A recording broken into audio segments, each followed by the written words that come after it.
Now, before we forge on with our election coverage tonight, we want to take some time to look back and really reflect on how each of these men got where they are today. We'll start with President Obama and what the past 4 years have looked like under his guidance.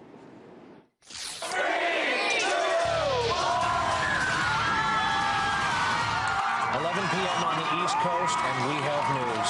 There will be young children in the White House for the first time since the Kennedy generation. It is my great personal honor to present the 44th President of these United States, Barack Obama. I, Barack Hussein Obama, do solemnly swear. This industry now faces utter urgency. We cannot and must not, and we will not, let our auto industry simply vanish.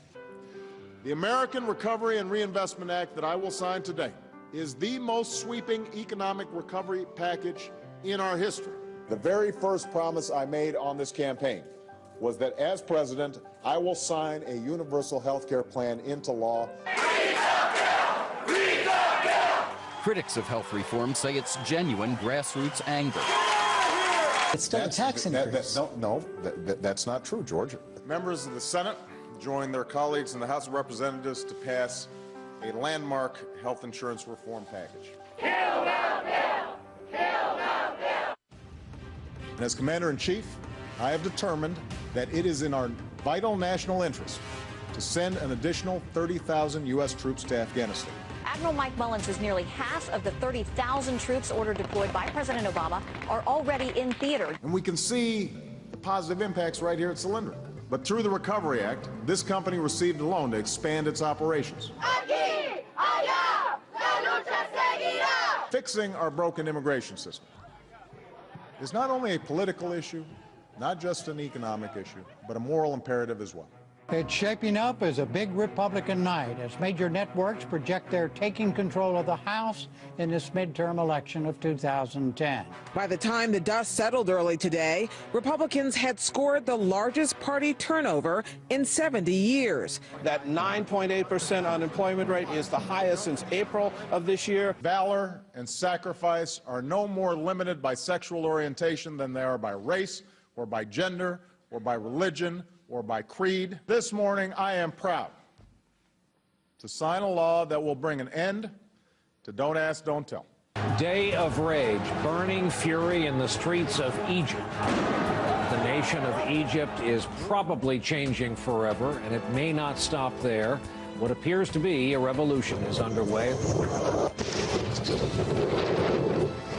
So at my direction, America led an effort with our allies at the United Nations Security Council to pass a historic resolution that authorized a no-fly zone to stop the regime's attacks from the air and further authorized all necessary measures to protect the Libyan people.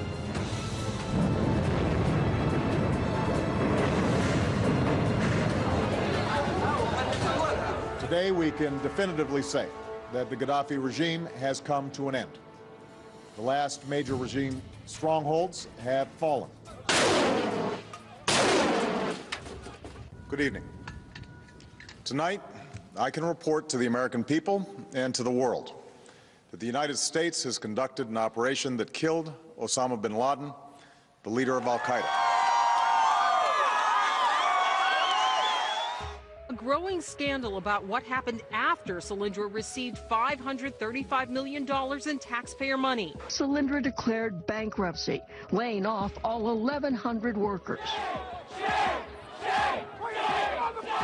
There's this movement, Occupy Wall Street, which has spread from Wall Street to other cities.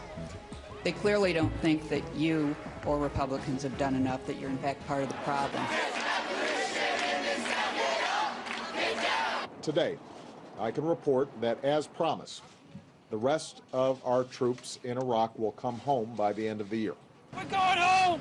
We won! It's over! America! We brought democracy to Iraq!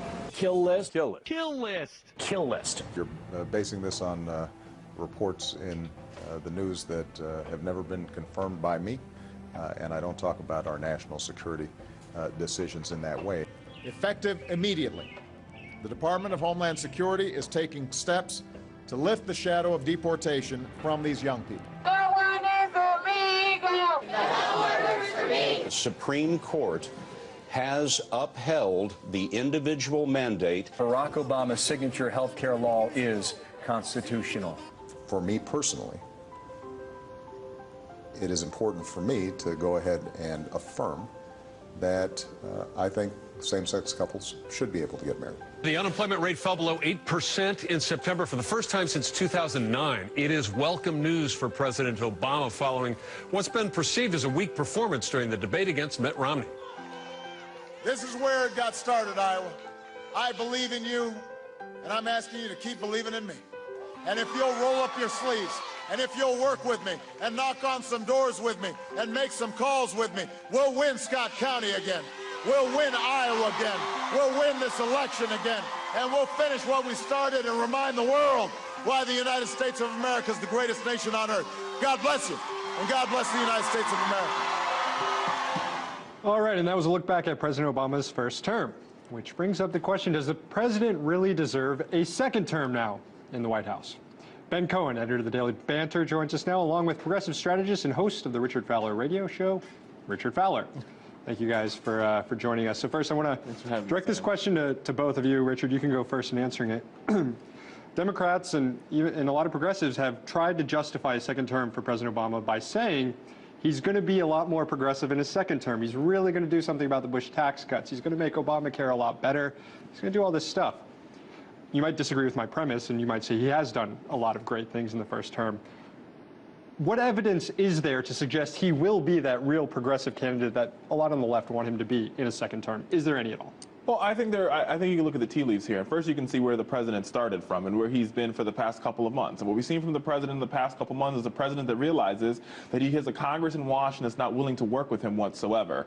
And I think going into this next 4 years, as you notice, and more likely than not, a Democratic president becomes more liberal in their second term. And I think we'll see that from Obama. He's promised to bring immigration reform down to the table. He's also promised to deal with the fiscal cliff, or the whatever you would like, whatever the terminology is for it now. He's also promised to make sure that he puts hire 100,000 more teachers, which are going to require more government investment, which I think is exactly what progressives want to see. But now, Ben, I do want to ask you this question. I'm just going to go ahead and jump in here. So what is it that we're seeing right now? What we're seeing is a nation that is more divided than ever.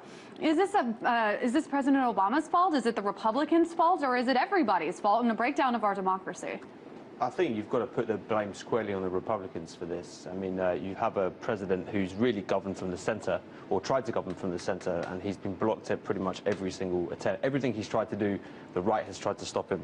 They've cried socialist, they've cried Muslim, they've cried terrorist, they've labelled him as many derogatory terms as you could within American political culture. They've labelled him with it. So how this is his fault, I don't understand. But isn't it partly his fault in the sense that, there's Harry Truman in 1948 when he's running against the Do-Nothing Congress, and he has that famous speech at the DNC, and he's just calling out the Republican Congress, everything they've obstructed, everything they've done, and he's really angry about it, and it fires up the people. And in that election, that Congress got swept out of power, and Republicans didn't hold Congress again for another 50 years.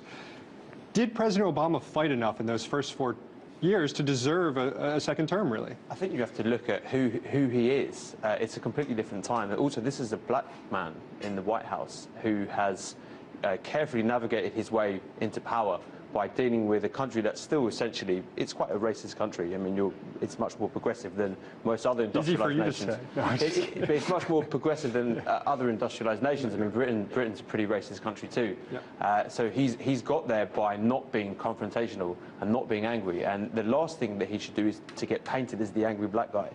And I think that's why you've seen him be quite cautious. Oh, I have to agree here, and I think beyond that, I think if you don't think the president's going to fight for the people, and if you are one of those folks out there watching RT today and you haven't voted yet, you look at the speech he gave last night in Iowa, where he said, all I need for you is to knock on some more doors. I mean, the speech not only did it bring tears to my eyes, but it brought tears to the president's eyes as he was giving his final campaign speech, and the passion that he expressed. And I think if you look at any of Joe Biden's speeches, where he talks about what we can do for the middle class, what we can do for the working class, and you realize the alternative of Mitt Romney is going to be disastrous for this country, working class, middle class, and everybody. That you understand there's no reason as to why there's a choice in this election. It's Obama all the way. And Richard, let me stop you right there and ask you, because we saw that speech last night, and yes, it brought tears to your eyes, but for most of this campaign, he hasn't been there. The first debate, for instance, is a very good example of that. He's failed to really stimulate the immigration vote, the immigrants vote. He's failed to stimulate the youth vote. So in the end of the day, are people going out there to the polls to vote for Obama or against Mitt Romney? I think it's a little bit of both. I think you're right. I think we didn't see the strongest debate performance from the president in the first phase that we should have saw. But what we did see from the president was that at his acceptance speech at the convention, he told a story. He told the American story, and that American story was interwoven in everything we believe in. In the campaign speech, he talks about how if you pledge allegiance to the American flag and you're not an American citizen, we need to change that in this country. So I think there are those people that are going out to the polls and they say Mitt Romney is horrible and we don't want him. And there's people going out to the polls to this morning that says Obama is what we need to grow this middle class. We've created 5 million jobs already. You give us another 4 years at this, or you give the president another 4 years at this, rather, I think we can create 12 million jobs, more so than Mitt Romney can create. Thanks. Well said, Richard. Richard Fowler, progressive strategist, Ben Cohen, editor of Daily Banter. Thank you so much for coming on. And here now is election moment number 9 of our most ridiculous election countdown.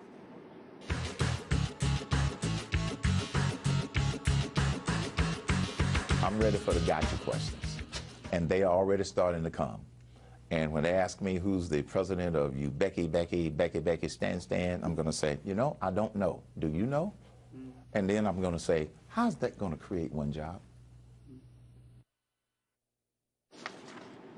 You know, about that, I was going to look up who the president of Uzbekistan is, but I completely forgot. And it would have been a great follow-up out of that clip. Oh, you sound a little bit like Rick Perry there. Oops. Well, at least I'm not saying it Uzbeki, Becky, Stan.